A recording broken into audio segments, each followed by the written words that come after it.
Okay, so going out the back door. Here you go. There's the actually before I start here, check that out. Big gap. You can see the insulation and that in there. I've been staffed. I got ants coming in. A whole bunch of other stuff. But anyway, here's the deck.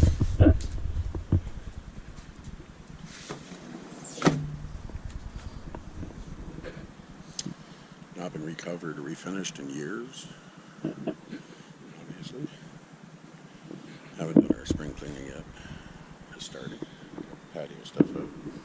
Here's the infamous stairs. Backyard. Neighbor's deck, also not done. Rotting.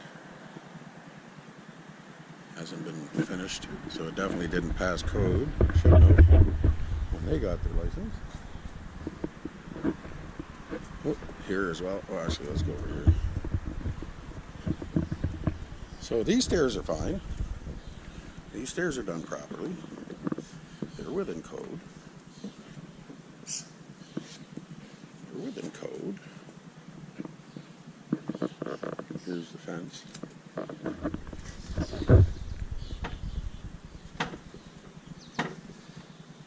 Why does it do that?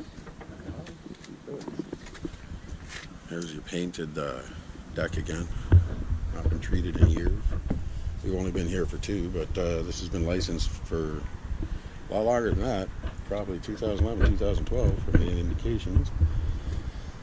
So that was only 7 years ago. 7 or 8 years ago. These coatings are supposed to be good for 10 or 15 years, so definitely wasn't applied when they passed it the last time.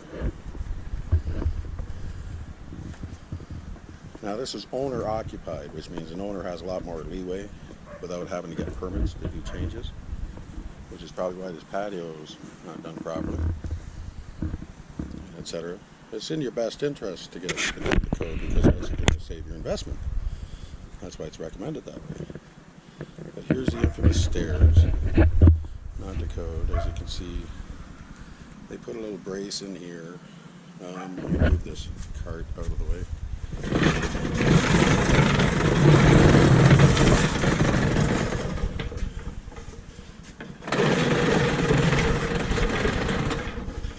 Okay, so here's the infamous stairs.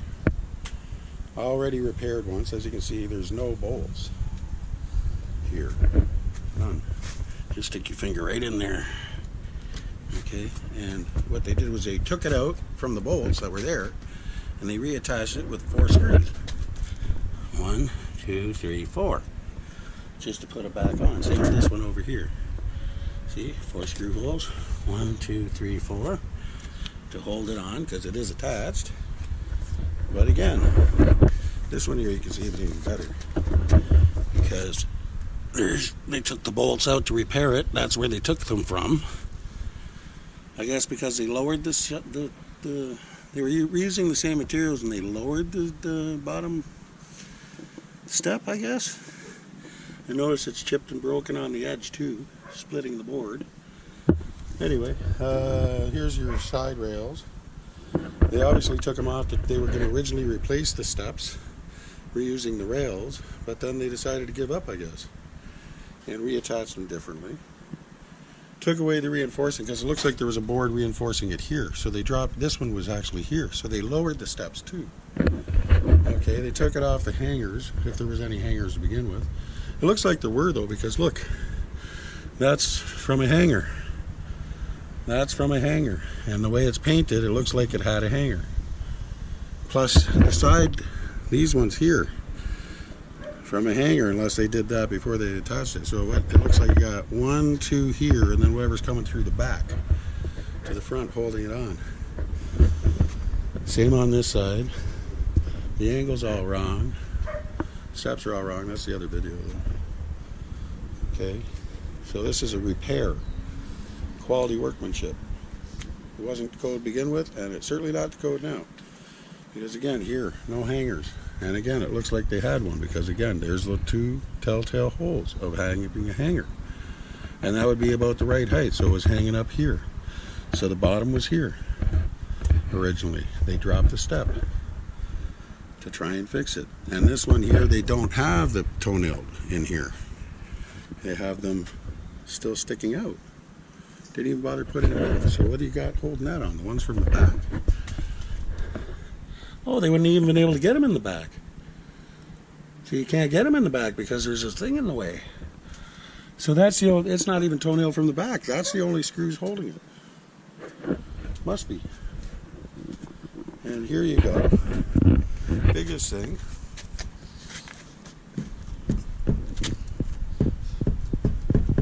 Not fixed. To the ground. So the only thing holding these stairs on is whatever flimsy screws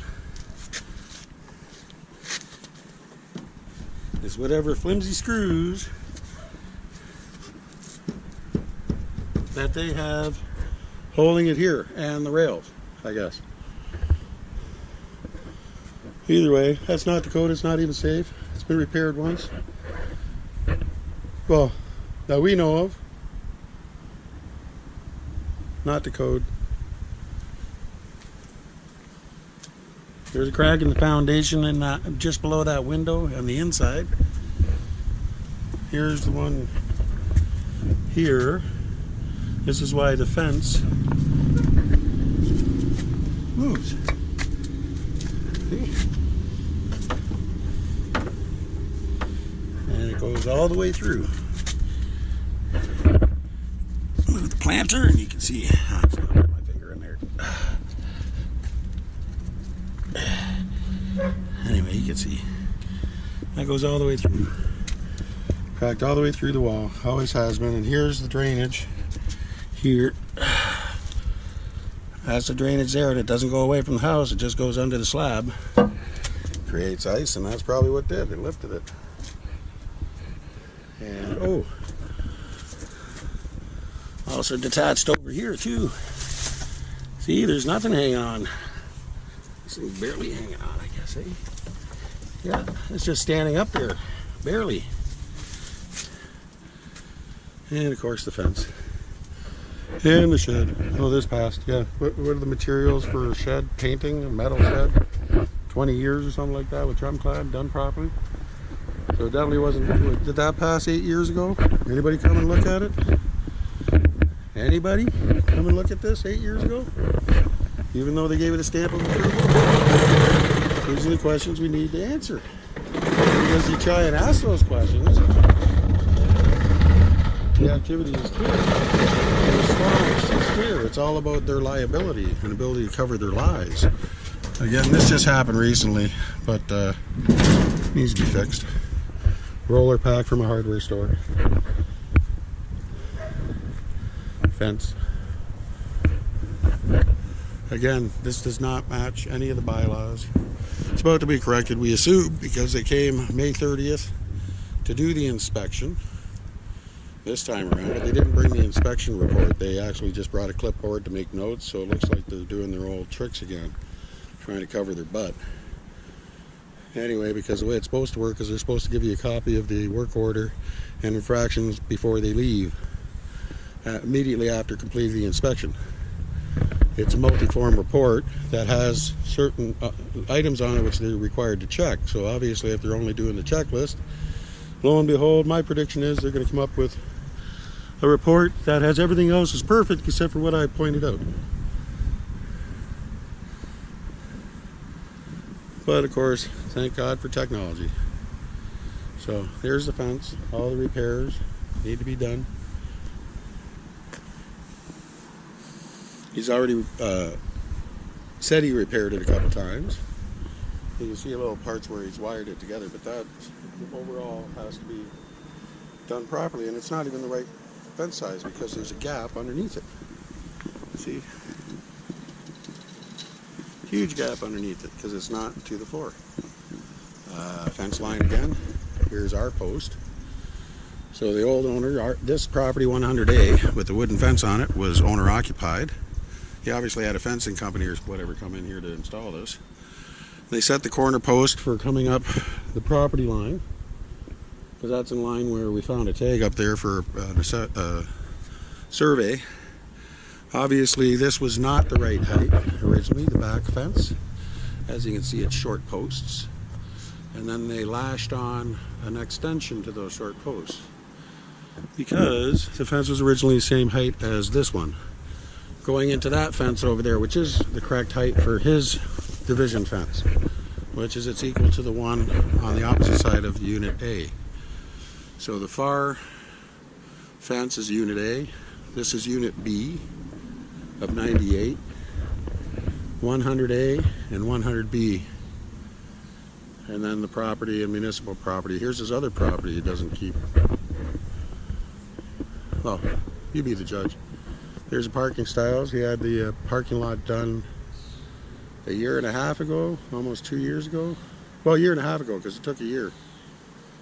It was after at the end of the first year that we were here, which is 2017.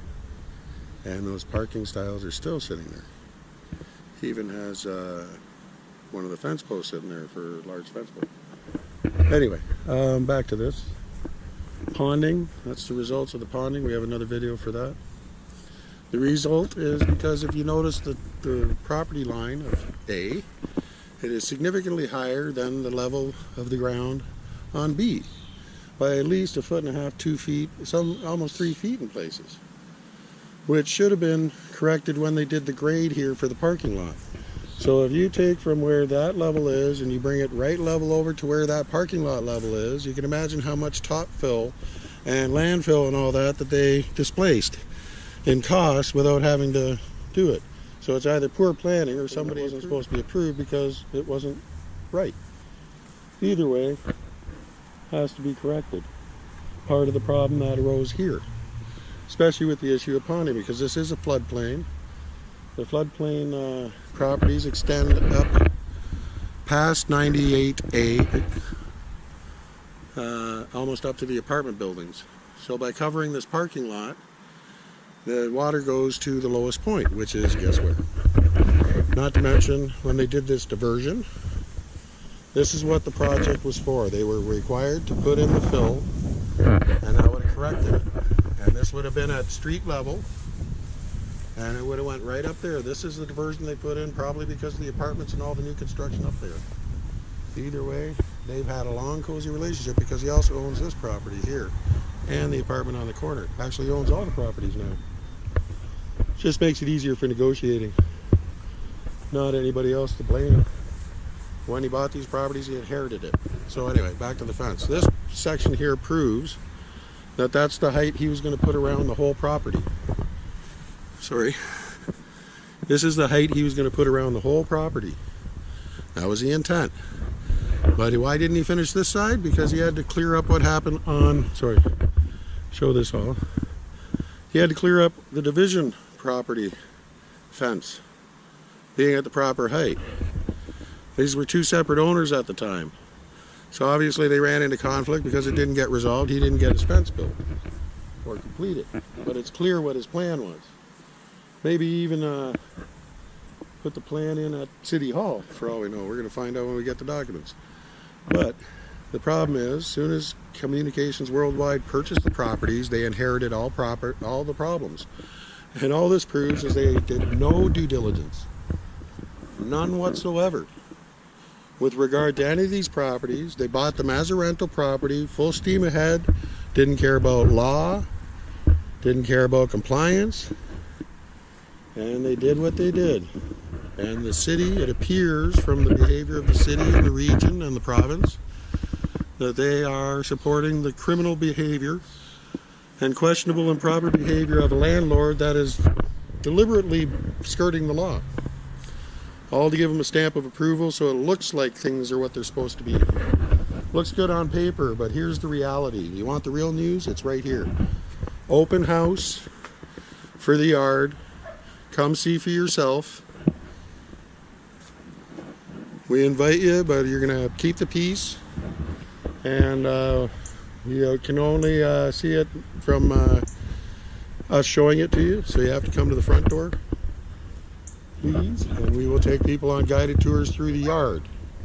We invite the mayor and his lead counsel, Steve Ross, because he's head of the legal department for Waterloo and also the solicitor for the city.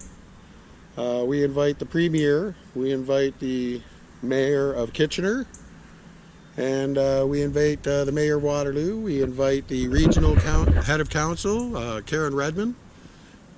If they can't attend, then we invite any of their immediate assistants. And most importantly, bring along your disability coordinators. The one for the region, the one for the province, the one for the city. Make sure, we want to introduce people to who they could talk to in order to get help as compliant with the law, to show that you are compliant with the law when it comes to defending the rights of persons with disabilities. So far, well, we'll let the record speak for itself. But, you can clear up a whole lot of things if you just show up with your person or identify them. If you can't show up, then please respond personally, because this is a very big issue for all taxpayers of Ontario. And this is where they're saying, people are safe. You can rely on being safe, that these are meeting the minimum code as required by law by all levels of government as well as the owners. That their license is a certification that everything's fine here, that it meets the minimum standard, when in fact it doesn't. And we're going to invite them to take a walk up the block to see this, because this is mostly all tenants and university students renting. So we're going to invite them for a walk up the block to show them different rental properties that are already licensed. And one telltale sign is that if there's no railings, it's not the code. But there's a whole street up here. We'll take a walk up. We'll invite them to take a walk up the street with us and count how many properties don't have railings on them. And then we'll compare them against who has rental licenses. Anyway, 100A Marshall Street. We invite you to come out and see for yourself the effect of government policy and them working hard to interfere. What we feel is interference. Thank you.